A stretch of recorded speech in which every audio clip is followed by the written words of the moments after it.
tá? O pastor Alexandre vai pregar domingo que vem, dentro do capítulo 2, sobre a formação da família, né? Os padrões de Deus. E aí você deve ler o capítulo 2, vai ser muito bom. Pastor Wagner, na terceira mensagem, vai pregar sobre a queda do homem, né? O pecado, como entrou o pecado no mundo, a desobediência do casal ali. É bom você ler o capítulo 3, antes dele pregar, naquela semana, antes da pregação, aí você já vem preparado. Você não fica aqui meio voando na coisa, né? Tá bom? Quem sabe até pode convidar você para pregar, e você prega a mensagem. Verdade, tá bom? Então essa é a ideia, estejam com a gente nisso aí. Muito bem, queridos, vamos ver mais um vídeo agora em vez de ler isso aqui, esse capítulo 1, né? Do versículo 1 aqui até o versículo 31, nós vamos assistir um vídeo, vai ter que apagar a luz ali de novo. Preste bem atenção, é a leitura do capítulo com imagens muito bonitas, muito legal.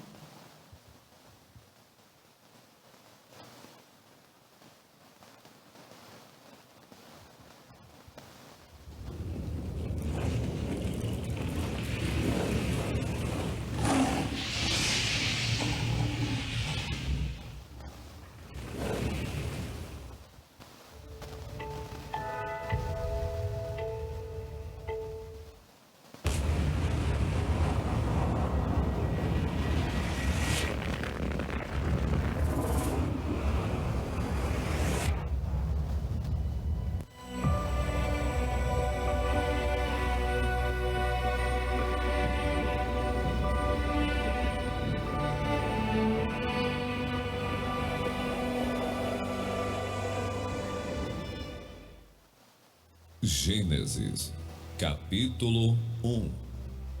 No princípio Deus criou os céus e a terra.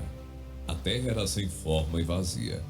Havia trevas sobre a face do abismo, e o Espírito de Deus se movia sobre as águas.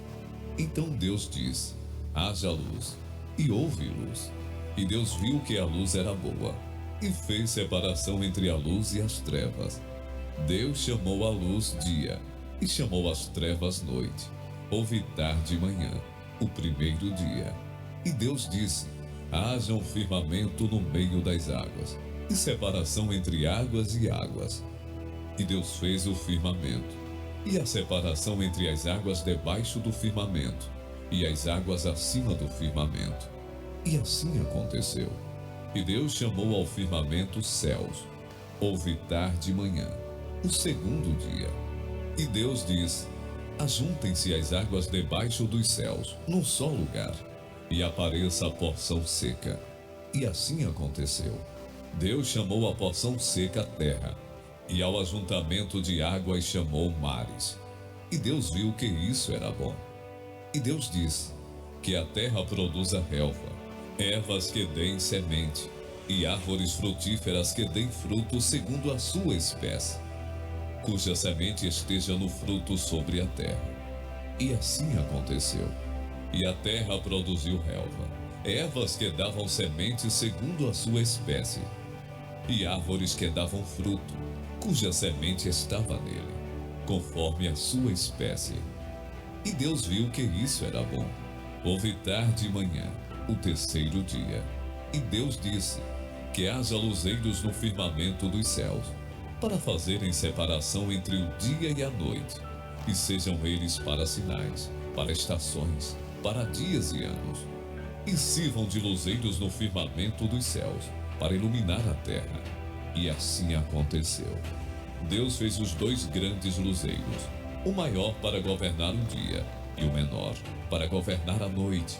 E fez também as estrelas, e os colocou no firmamento dos céus, para iluminarem a terra, para governarem o dia e a noite, e fazerem separação entre a luz e as trevas. E Deus viu que isso era bom. Houve tarde e manhã, o quarto dia. E Deus disse: que as águas sejam povoadas de enxames de seres vivos, e as aves voem sobre a terra, sob o firmamento dos céus. Assim Deus criou as grandes criaturas marinhas, e todos os seres vivos que se movem, os quais povoam as águas, segundo as suas espécies, e todas as aves, segundo as suas espécies. E Deus viu que isso era bom. E Deus os abençoou, dizendo: sejam fecundos, multipliquem-se e encham as águas dos mares, e na terra se multipliquem as aves. Houve tarde e manhã, o quinto dia.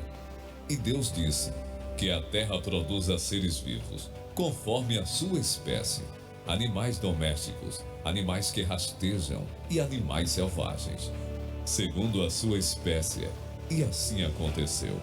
E Deus fez os animais selvagens, segundo a sua espécie, e os animais domésticos, conforme a sua espécie, e todos os animais que rastejam sobre a terra, segundo a sua espécie. E Deus viu que isso era bom. E Deus disse: façamos o ser humano à nossa imagem, conforme a nossa semelhança.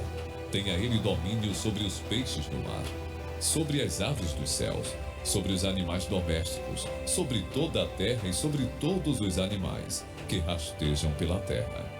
Assim Deus criou o ser humano à sua imagem. A imagem de Deus o criou. Homem e mulher os criou. E Deus os abençoou e lhes disse: sejam fecundos, multipliquem-se, encham a terra e sujeitem-na. Tenham domínio sobre os peixes do mar, sobre as aves dos céus e sobre todo animal que rasteja pela terra. E Deus disse ainda: eis que lhes tenho dado todas as ervas que dão semente, e se acham na superfície de toda a terra, e de todas as árvores em que há fruto que dê semente. Isso servirá de alimento para vocês. E para todos os animais da terra, todas as aves dos céus, e todos os animais que rastejam sobre a terra, em que há fôlego de vida, toda erva verde lhes servirá de alimento. E assim aconteceu. Deus viu tudo o que havia feito, e eis que era muito bom. Houve tarde e manhã, o sexto dia.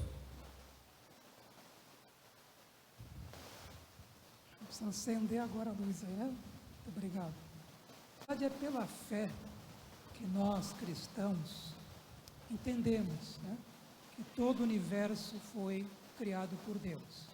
É pela fé. Aliás, Hebreus 11:3 diz isso. Pela fé entendemos que o universo foi formado pela palavra de Deus. Eu tinha outro vídeo, mas eu não vou projetar ele agora.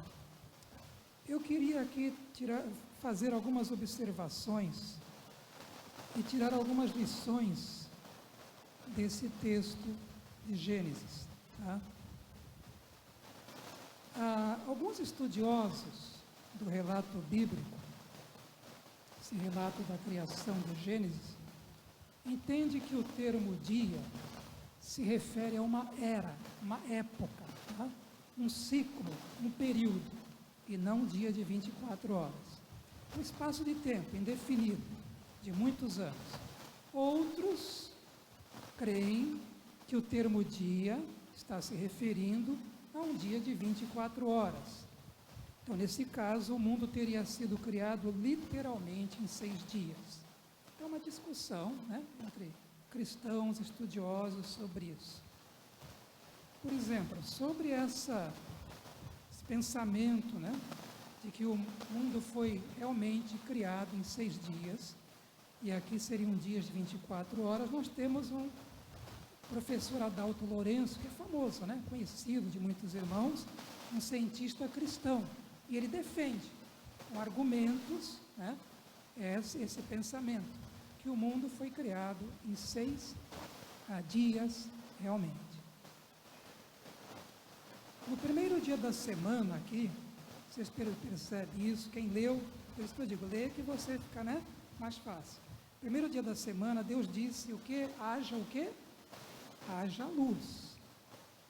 Lógico, provavelmente não estava se referindo à luz do sol, porque o sol aparece no relato da criação em que dia? No 4º dia, né? E aí você pergunta, então eu não entendo, está errado. Como, né? Se não tem o sol, não pode ter luz. Quem disse isso? Quem disse isso? Se você ler Apocalipse 22:5, lá vai nos informar que lá no céu, lá na eternidade, na Nova Jerusalém, não haverá necessidade da luz do sol. Vai ser tudo escuro? Não, pois o Senhor nos iluminará, a glória do Senhor. Então, irmão, não precisa de sol para ter luz, né? Tá? Para nós aqui, sim. Até de lâmpadazinha, né? Mas lá não vai ter. Os versículos 2 e 9 nos dão a entender que o planeta Terra são, assim, coisas interessantes. Era coberto de água. Não sei se você sabe disso. Versículo 2 e 9. Você lê ele e você vai, puxa, era coberto de água. Depois, então, no terceiro dia, é que surge a parte seca. E no terceiro dia, quando Deus criou, então, a vegetação, também é aquela pergunta, né? Mas, puxa, como vegetação vai nascer, né? Aí vem, né, as perguntas, né? Se não havia o sol, novamente eu digo, quem disse que não havia luz? Não havia o sol, mas havia luz. E Deus então criou a vegetação. Queridos, eu quero falar um pouco sobre a grandeza de Deus. Nosso Deus é realmente grandioso. Grandioso, grandioso. Salmo 19:1 diz que os céus declaram a glória de Deus e o firmamento a obra de suas mãos. Então toda a criação revela a grandeza de Deus e sua glória. Neemias 9, 5 e 6 diz o seguinte, não precisa pôr, tá? Mas só aqueles que eu passei. Bendito seja o teu nome glorioso, a tua grandeza está acima de toda expressão de louvor. Só tu é o Senhor. Fizeste os céus e os mais altos céus, e tudo que neles há, a terra e tudo que nela existe, os mares e tudo que nele existe. Tu deste vida a todos os seres, e os exércitos dos céus te adoram. Apocalipse 4:11 diz: Tu, Senhor, e Deus nosso, és digno de receber a glória, a honra e o poder, porque criaste todas as coisas, e por tua vontade elas existem e foram criadas. Irmãos, esses textos, eles nos incentivam, eles nos encorajam, tá? A estarmos, na verdade, eles nos constrangem a estarmos adorando, louvando o nosso Deus. Espero que você, meu irmão em Cristo, talvez tenha que aumentar um pouco aqui os sons. Espero que você, obrigado, esteja separando um tempo precioso, com frequência, a cada dia, para estar diante de Deus, além de derramar seu coração, fazer seus pedidos, interceder por outros, adorar o Senhor, louvar o Senhor. Isso é muito importante, queridos. Ele é digno disso. E eu peço até aos irmãos, não estou criticando ninguém, tá, querido? Com sinceridade, eu sei que irmãos às vezes chegam atrasados no culto, porque tem um motivo para isso, tá? Não dá para chegar mais cedo. Mas aqueles que podem, procurem chegar cedo no culto, para que você possa se juntar aos demais, para adorar o Senhor, com os cânticos de louvor, porque Ele é digno. Ele é digno de receber a glória, a honra, o louvor, minha e sua, e da igreja também, da congregação. Através da criação, nós podemos saber algumas coisas sobre Deus. Podemos conhecer alguns de seus atributos. Quem sabe Ele até revele todos, mas a gente não consegue entender, né? Mas pelo menos alguns de seus atributos, que estão ali claramente revelados na obra da criação. Eu posso citar alguns. A onipotência de Deus. Deus é todo-poderoso. A onisciência de Deus. Deus conhece todas as coisas, sabe todas as coisas. a onipresença de Deus. Deus está presente em todo o universo. A sua infinitude, a sua sabedoria e inteligência infinita, sua eternidade, sua soberania e algumas coisas mais. Até posso dizer que Deus tem muito bom gosto, né? Não creio que seja um atributo, mas eu vejo isso no Senhor. Como tem bom gosto nosso Deus, né?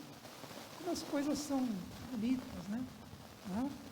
Podemos também perceber algo, irmãos, que nos constrange e nos traz uma lição.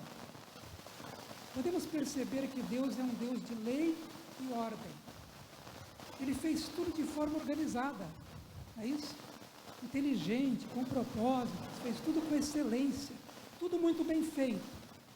No versículo 31 diz assim: Deus viu tudo o que havia feito, e tudo havia ficado muito bom.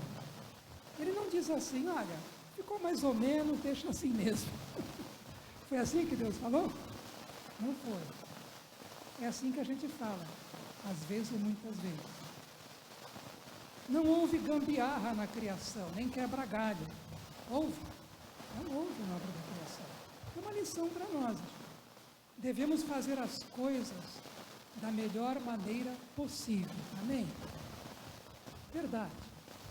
Tá? Da melhor maneira que você puder.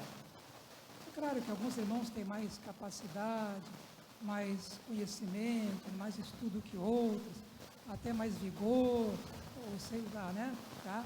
Mas faça da melhor maneira possível. Tá? Isso é para mim e para você. Para cada um de nós, ninguém escapa disso, eu creio. Precisamos aprender mais dessa lição. Tanto é que lá em Colossenses, no Novo Testamento, diz o seguinte, 23 e 24, diz que tudo o que fizermos, devemos fazer de todo o coração, como para o Senhor, e não para homens. Sabemos que receberemos do Senhor a recompensa, vai ter recompensa da herança, pois é a Cristo Senhor que estamos servindo. Então, se eu vou pregar, eu tenho que procurar fazer o melhor. Pode não ser o melhor do outro, tem mais capacidade que eu, né?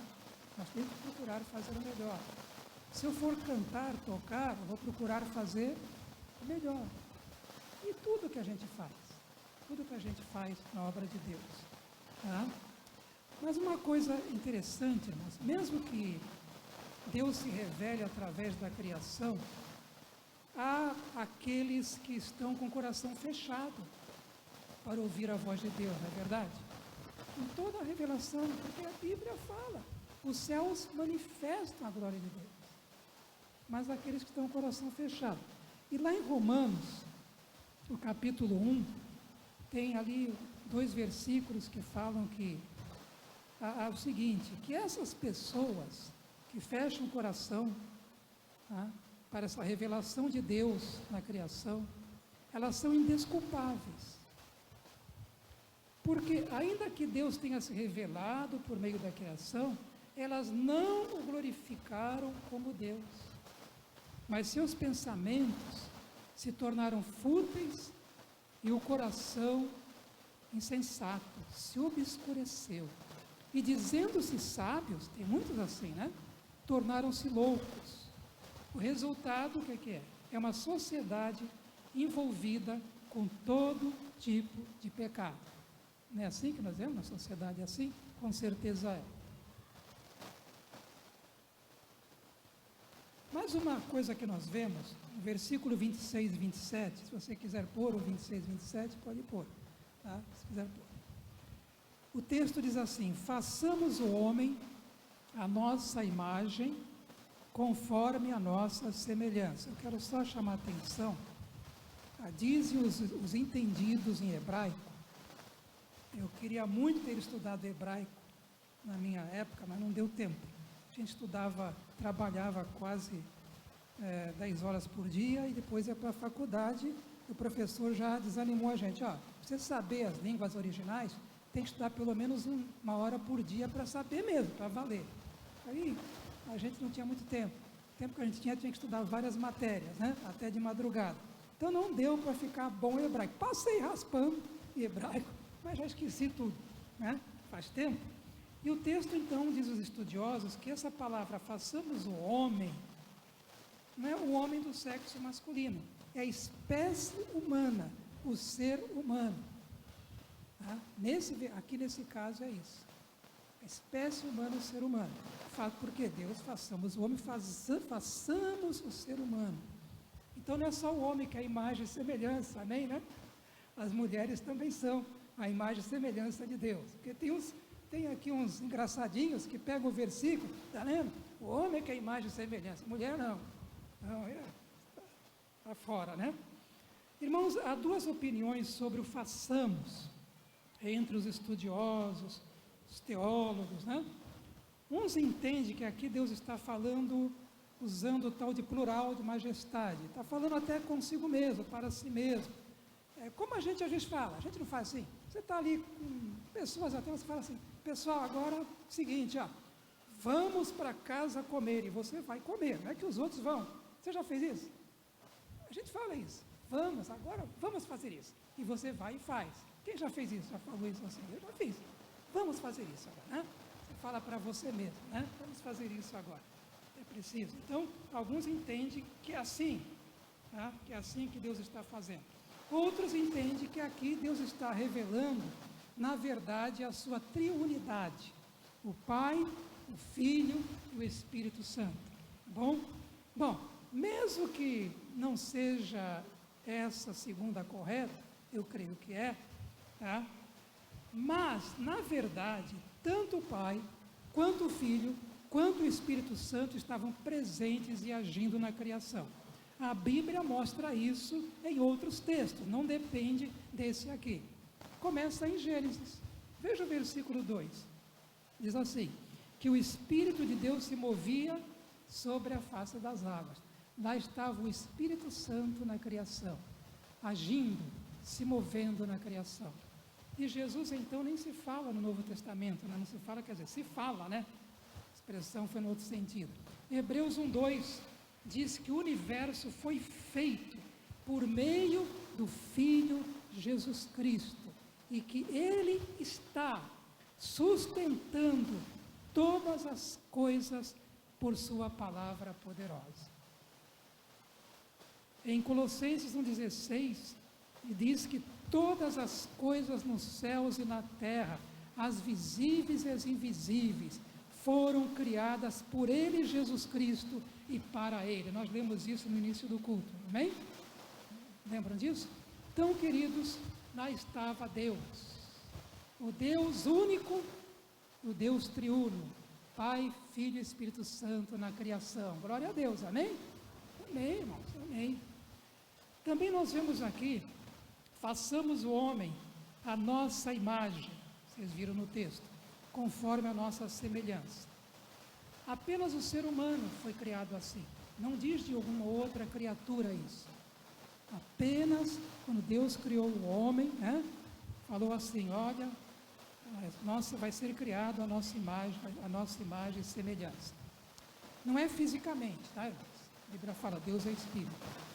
É na mente, nos pensamentos, na capacidade de raciocínio, nos sentimentos, na vontade, capacidade de decisão, na alma, no espírito, tá? Na criatividade, na noção de justiça e moralidade. Então, por ser a imagem de Deus, o ser humano foi criado com capacidade para se relacionar com Deus, conscientemente, com a capacidade de se comunicar com Deus. Adão se comunicava com Deus? Deus se comunicava com Adão ou não? Quem leu o texto? Acho que sim. Acho que sim, tá? Então, nesse sentido, a imagem e semelhança. Dizem aqui de novo os estudiosos que essa palavra hebraica para imagem, uma palavra, eu não sei pronunciar isso, vou ler como está escrito. Selem, né? Selem é temudo, selem, ou selem, que significa o seguinte, uma sombra, pode significar, uma imagem moldada, tá? Um reflexo de uma imagem, né, de alguma coisa, tá? E em Ezequiel 23:14, essa palavra usada, interessante, essa mesma palavra usada para figuras de caldeus pintadas na parede. Quando Ezequiel fala que havia figuras, essa palavra figuras é tesselém, a mesma que é usada aqui conforme a nossa imagem. Mesma palavra que Deus usa, conforme a nossa imagem, aqui na Bíblia, é a mesma palavra que a figura de caldeus pintado na parede, a ideia de figura. Tá? A ideia aqui que não é idêntico a Deus. Deus não criou um ser idêntico a Ele, mas de alguma forma parecido com Ele. Dá para entender isso, irmãos? Amém, igreja? Dá? Estão entendendo? Então, uma imagem que se assemelha, né? O professor Adalto Lourenço usou essa ideia de sombra. Ele falou assim: não somos Deus, somos apenas uma sombra dele. Achei bonito isso aqui. Né? Então, Deus criou o homem à sua imagem, conforme a sua semelhança, compartilhando com esse homem alguns dos seus atributos. Atributos são, podemos dizer assim, vamos chamar de qualidades do ser de Deus. Tá? Aqui são características do caráter do ser de Deus, tá? Uma forma assim mais simples. Então Deus criou o homem com alguns desses, compartilhando, né, dos seus atributos. Por exemplo, amor. Deus é amor. O homem pode amar? O ser humano pode. Deus é bondade. O homem pode ter bondade? Pode. Santidade, né? Esse senso de justiça, de moral. Deus é um Deus justo. Tá? Sabedoria, capacidade de tomar decisões. Tudo isso são coisas que Deus, então, quando formou o homem à sua imagem e semelhança, compartilhou com o homem coisas que tinham a ver com o seu caráter, com o seu ser. Claro que de forma finita, não, porque Deus é infinito. Tá joia? Vamos em frente. Após a queda, uma pergunta: será que o homem perdeu totalmente a imagem de Deus? Após a queda? Vamos ver isso. Eu creio que não. Eu creio que após ter pecado contra Deus, essa imagem de Deus no homem foi contaminada pelo pecado. Quando o pastor Wagner pregar sobre a queda, ele vai falar mais sobre isso, mas quero dizer o seguinte: embora o homem após a queda não tenha perdido nessa posição, a posição de um ser criado à imagem de Deus, isso é importante, para você se relacionar com pessoas e saber como tratar pessoas. Seres humanos não são animais. Isso é muito importante. Estou falando de crente, não, isso é muito importante. Mas ali é um ser humano. Tá? É um ser humano. Veja bem. Então, apesar de não ter perdido essa posição de um ser criado à imagem de Deus, essa imagem de Deus no homem, ela foi contaminada, foi corrompida, foi desfigurada, foi maculada, foi deformada, foi danificada, foi distorcida. Um monte de sinônimo para a gente entender bem o que aconteceu. Deu para entender, irmãos? Amém mesmo? Tiago diz o seguinte: com a língua, Tiago, lá em Tiago, com a língua bendizemos o Senhor e Pai, e com ela amaldiçoamos os homens feitos à semelhança de Deus. Interessante. Em Gênesis 8:6, na aliança que Deus fez com Noé, veja que já tinha havido a queda. Todos os pecadores começaram, Noé veio seus filhos, depois de uma geração de pecadores, certo? Após o dilúvio, na aliança que Deus fez, Deus falou o seguinte para Noé: Noé, quem derramar sangue de homem, do homem, pelo homem seu sangue será derramado, ou seja, havia pena de morte. Porque a imagem de Deus foi o homem criado. Veja o que Deus fala: eu não quero que seja derramado o sangue de um homem, porque o homem foi criado à imagem de Deus. Você não está derramando o sangue de um animal, mas de um ser que foi criado à minha imagem e semelhança. Embora essa imagem esteja contaminada, mas não perdeu ainda, tá, essa posição especial que o homem tem. Deu para entender, queridos? Isso aí? Pois bem, mas olha, lembrando, não perdendo de vista esse fundamento bíblico, que todos são pecadores, e a Bíblia diz: todos pecaram e estão separados da glória de Deus, a não ser que se convertam a Jesus Cristo. Vamos falar disso daqui a pouco. Graças a Deus, que Deus enviou o seu Filho ao mundo para perdoar os pecados do homem caído, para salvar sua alma e para restaurar Presta atenção agora. Para restaurar nele, no homem, a imagem de Deus. Glória a Deus por isso. Em Jesus Cristo, essa imagem é restaurada para a glória de Deus. A Bíblia diz, querido, que o novo homem, o novo homem, quando Paulo está falando daquele que nasceu de novo, está sendo renovado em conhecimento à imagem do seu Criador. Isso é lindo demais. Essa restauração de Deus, essa salvação. Por isso que Hebreus fala para a gente não desprezar, não negligenciar tão grandiosa salvação. Não é apenas um passe para ir para o céu, é algo muito mais profundo e mais amplo que isso. Romanos também diz o seguinte, 8, 28 e 30, que Deus nos eu vou ler esse texto inteiro. Romanos, põe aí para mim, eu não deixei para você, me perdoa, tá? Eu não coloquei isso para você antes. É Romanos 8, 28 a 30, esse texto é muito, muito jóia, muito legal. Sabemos que Deus age em todas as coisas, porque tem poder para isso, Ele é o Criador, para o bem daqueles que o amam, olha aí, dos que foram chamados de acordo com seu propósito. O que mais? Pois aqueles que de antemão conheceu, também os predestinou. Está falando de nós, irmão. Está falando dos salvos aqui. Para serem o quê? Leiam comigo. Conforme a imagem de seu Filho. Vamos repetir? Conforme a imagem de seu Filho, a fim de que ele seja o primogênito entre muitos irmãos. Vamos continuar. E aos que predestinou, também chamou. Chamou pela mensagem do Evangelho. E aos que chamou, também justificou, quando se converteram. E aos que justificou, também glorificou. Está no passado, mas vai ser no futuro, porque já está garantido. Amém, irmão? Acabou, né? Então Deus nos predestinou para sermos conforme a imagem do seu Filho. E Jesus Cristo, diz a Bíblia, é o resplendor da glória de Deus, é a expressão exata do seu ser. Glória ao nosso Salvador e Senhor Jesus Cristo. Glória ao Senhor por tudo isso. Eu vou agora aqui fazer mais alguns comentários, eu creio que dá tempo. Dá tempo. Graças a Deus. Opa, não está funcionando ali, mas aqui está. Dá tempo sim. Em Gênesis 2:2, agora eu vou ver esse texto. Vou ler para vocês aqui, texto de Gênesis. Diz assim, Gênesis 2 agora. Assim foram concluídos os céus e a terra e tudo o que neles há. No sétimo dia, Deus já havia concluído a obra que realizara. E nesse dia, descansou.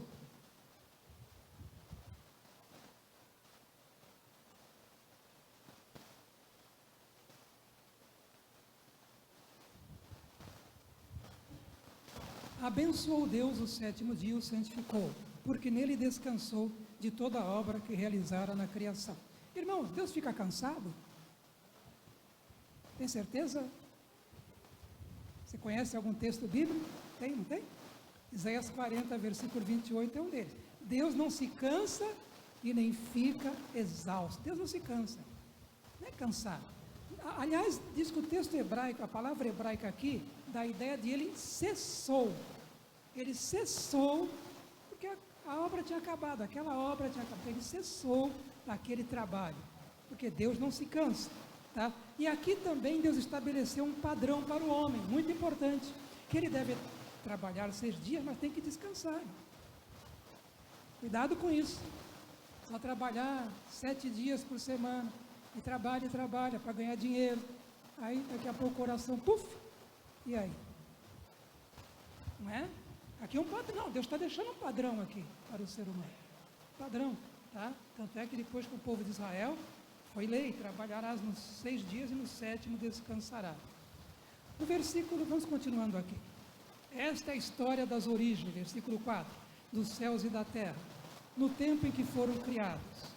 Quando o Senhor Deus fez a terra e os céus, está repetindo, mas não é que Deus fez de novo, tá, irmão? Só está repetindo aquele mesmo pensamento do início.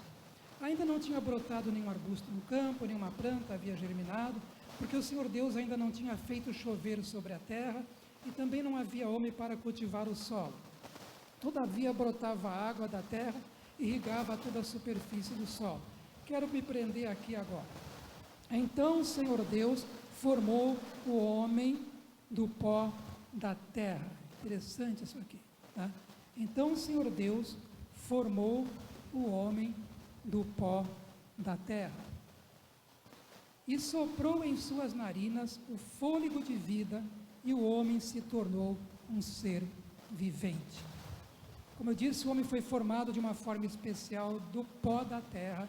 Você sabe que há vários componentes no corpo humano, né, que tem na terra, não é isso? Eu vou citar 2: ferro, zinco, não tem na terra? Tem no nosso corpo também, tá? Adão, irmão, não foi uma evolução de um primata, viu? Como infelizmente é ensinado para nossas crianças na escola. Não, irmão, Deus fez o Adão do jeito que ele era mesmo, perfeito, Adão ali, tá? Isso não tem o que duvidar disso, está muito claro isso na Bíblia, tá? Então não foi nessa evolução no primata. Deus criou o homem perfeito, inclusive com capacidade de se comunicar. Versículo 9 aqui, continuando, 8. Ora, o Senhor Deus tinha plantado um jardim no Éden, para os lados do leste, ali colocou o homem que formara. Plantou um jardim, quer dizer, ali, o jardim não é um jardinzinho, tá? É uma expansão de terra enorme, tá? Deus fez aquilo ali, colocou o homem ali, tá bom? Então o Senhor, diz aqui a palavra, fez nascer do solo todo tipo de árvores, agradáveis aos olhos e boas para alimento. E no meio do jardim estava a árvore da vida e a árvore do conhecimento do bem e do mal. Eu vejo aqui nesse texto o caráter bondoso, amoroso, cuidadoso, paterno de Deus, numa simples coisa. Eu já falei isso, Deus podia ter criado uma pílula, Adão, para você poder manter aí, né? Se manter saudável fisicamente, todo dia tome uma pílula dessa, ou 2, uma de manhã, outra à noite, para gente dormir. Deus fez assim? Meu Deus do céu, como Deus é? Deus, ele deu a Adão o paladar, bom, né? Ter paladar, né? Como é bom. E aí, frutos, diversos gostos, cada um mais gostoso que o outro. Vocês podem imaginar isso? Você percebe isso em Deus? Esse caráter bondoso, carinhoso de Deus com a criatura, com o ser que ele criara. E ainda mais, Deus podia ter criado tudo cinza, não podia? Tudo preto e branco, tudo cinza. Não, irmão, não foi assim. Ali havia uma variedade de animais, de árvores, né? E a Bíblia fala que aqueles frutos, aquelas árvores, era tudo agradáveis aos olhos. Então podemos dizer que o Adão ali, ele podia desfrutar de um prazer, né? Do paladar e um prazer estético, ou seja, ele podia admirar a bela paisagem. Você não gosta de admirar uma bela paisagem? Até não suspira às vezes, né? Você vai para um lugar assim, para um campo, aquele pôr do sol, você, que coisa bela, não é isso? Não é? Então imagine Adão, esse é o nosso Deus, esse é o nosso Deus. Então ele diz a palavra de Deus, então chamou aquele jardim, Jardim do Éden. Não se sabe muito bem ao certo, não existe mais o Éden. Alguns acham que ficava ali por causa do rio, né? Ele fala dos rios que ainda existem, o rio Tigres, o rio Eufrates. Então fala que no meio desse jardim estava a árvore da vida e a árvore do conhecimento do bem e do mal. Preste atenção, guarda isso aí. Vou pular aqui, vou à frente, versículo 15. O Senhor Deus colocou o homem no jardim do Éden para cuidar dele e cultivá-lo. Irmãos, Adão tinha o que fazer. O homem não ia ficar com depressão. Ele tinha objetivo na vida, verdade. Ele tinha objetivo, né? Porque a pessoa deprimida fica, não tem objetivo, não é isso? E a depressão hoje é uma doença, viu, irmão? Séria. Que, olha, bate mesmo, não é isso? E deixa a pessoa mal, às vezes, mal. Tá? Os irmãos orem por pessoas assim. Tá? Mas veja bem, Adão foi criado por Deus e tinha o que fazer, não estava ocioso, sem objetivo na vida. Não, Adão, você vai cuidar do jardim, você vai cultivar e vai guardar. Uma vez, eu já falei para a Marta, que às vezes eu falo, meu Deus, eu gostaria de ter assim um quintalzinho, né? Assim, porque a gente fica velho, eu nunca liguei isso quando era jovem. E plantar umas plantinhas, umas florzinhas, né? Ver a florzinha nascendo, né? É legal isso, né? É legal. Imagina Adão ali. Então ele tinha o que fazer, né? Tinha. O trabalho não era árduo, não era um trabalho, era um trabalho prazeroso e não pesaroso, tá, irmãos? Assim vivia Adão. E o Senhor então ordenou ao homem: coma livremente. Adão era livre, gente. Deus fez o homem livre. Viva livremente, Adão. Tá? Coma livremente de qualquer árvore do jardim. Tá? Mas tem um limite. Só uma coisa, Adão: não coma da árvore do conhecimento do bem e do mal, porque no dia em que ela comer, certamente você morrerá. Irmão, Deus é um Deus que tem toda a boa vontade para com a nossa vida, porque Ele nos ama. Está entendendo? Então, quando Deus diz para você: olha, filho, não faça isso, isso não me agrada, isso eu condeno, isso é pecado. Querido, não faça. Evite. Peça a graça a Deus. Não faça. Está entendendo? Não faça. Porque você vai ver depois, quando for pregado, a tragédia que foi. E você sabe que Adão não obedeceu esse mandamento de Deus. E ele comeu, né? Ele comeu. Queridos, uma coisa agora fechando aqui. Esse texto fala que havia lá no jardim, no meio do jardim, não só a árvore do conhecimento do bem e do mal, mas estava a árvore da vida. É interessante que agora eu vou terminar aqui em Apocalipse, porque Deus vai fazer tudo novo. Tudo novo. Ele já fez isso em nós. Ele nos deu uma nova vida, amém? Em Cristo.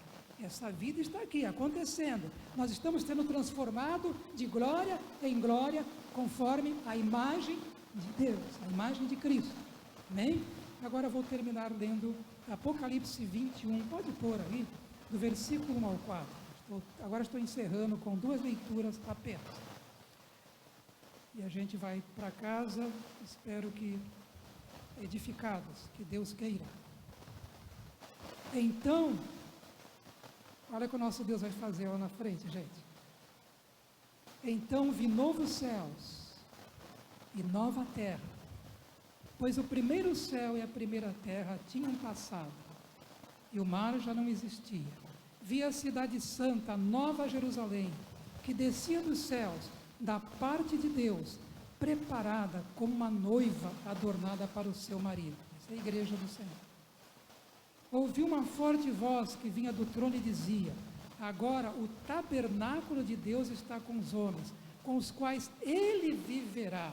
Eles serão o seu povo. O próprio Deus estará com eles e será o seu Deus. Ele enxugará dos seus olhos toda lágrima. Não haverá mais morte, nem tristeza, nem choro, nem dor, pois a antiga ordem já passou. Amém? E aí, continuando, Apocalipse agora 22. Eu vou ler para vocês aqui. Do versículo 7 em diante, para fechar. Eis Jesus falando para nós: eis que venho em breve. Feliz é aquele que guarda as palavras da profecia deste livro. O Senhor falou isso. Aí então agora João começa a falar. Eu, João, sou aquele que ouviu e viu estas coisas. Tendo-as ouvido, visto, caí aos pés do anjo que me mostrou tudo aquilo. Caí para adorá-lo. Mas ele disse: não faça isso. O anjo falou: sou servo como você e seus irmãos os profetas, e como os que guardam as palavras deste livro. Adore a Deus. Então me disse: não cele as palavras da profecia deste livro, pois o tempo está próximo.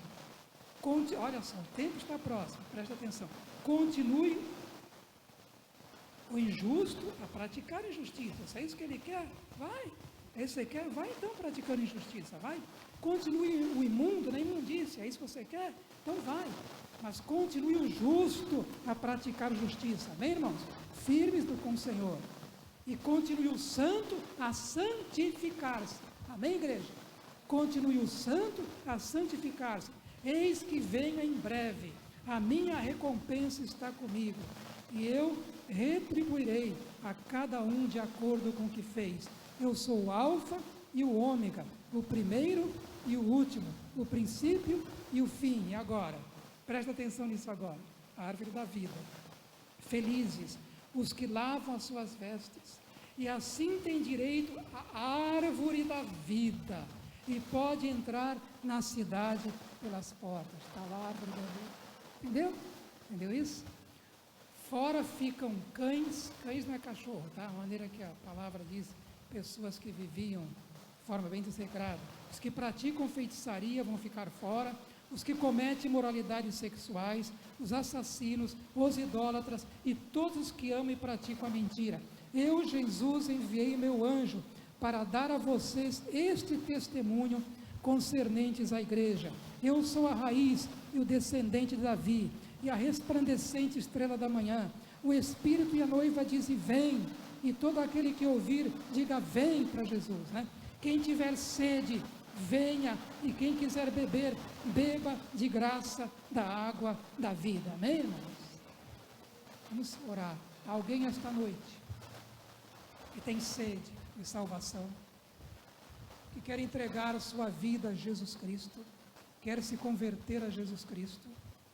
Alguém que quer receber Jesus Cristo como seu Senhor e Salvador. Você está arrependido dos seus pecados.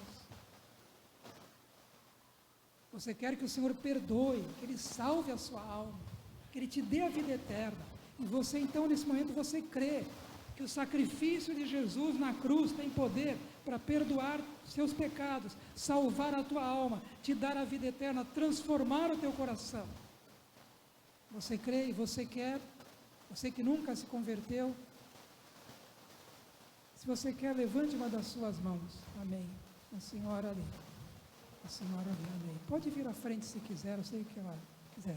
Se você quiser, só levante, nós vamos orar por você. Eu estou fazendo um apelo hoje. Há alguém mais que quer entregar a sua vida a Jesus Cristo, recebê-lo como Senhor e Salvador.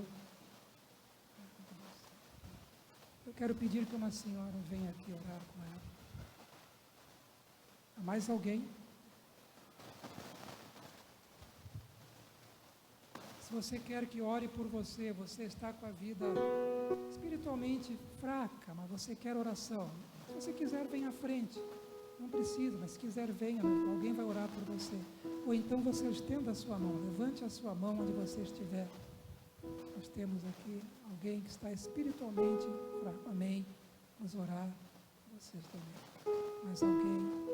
Ali temos. Amém. Se quiser vir à frente, venha. Não é preciso, tá? Se você vier, alguém vai vir aqui e vai orar por você. Senão a gente vai orar daqui mesmo. Senhor, nosso Deus, nosso Pai, nós temos aqui uma senhora que está se entregando a Jesus Cristo, recebendo Ele como Senhor e Salvador. Ó Pai, muito obrigado, Pai, pela vida desta senhora. Tu sabes, conheces o coração dela, e com certeza, se ela crer no Senhor como Senhor e Salvador, está recebendo a vida eterna em Cristo Jesus. Pai, eu oro por aqueles que estenderam as mãos, pedindo oração, porque estão se sentindo fracos espiritualmente. Que o Senhor esteja renovando, Pai, a fé, renovando o fervor no coração. Ó Deus, por favor, faz esta obra nesses corações, despertando, avivando suas almas, Senhor. Faz, Senhor, para a glória do Teu nome e para a alegria deles, Pai, para o bem deles, Pai. Faz, nós pedimos, em nome de Jesus. Em nome de Jesus. E a igreja diz? Deus abençoe, irmãos. Deus abençoe.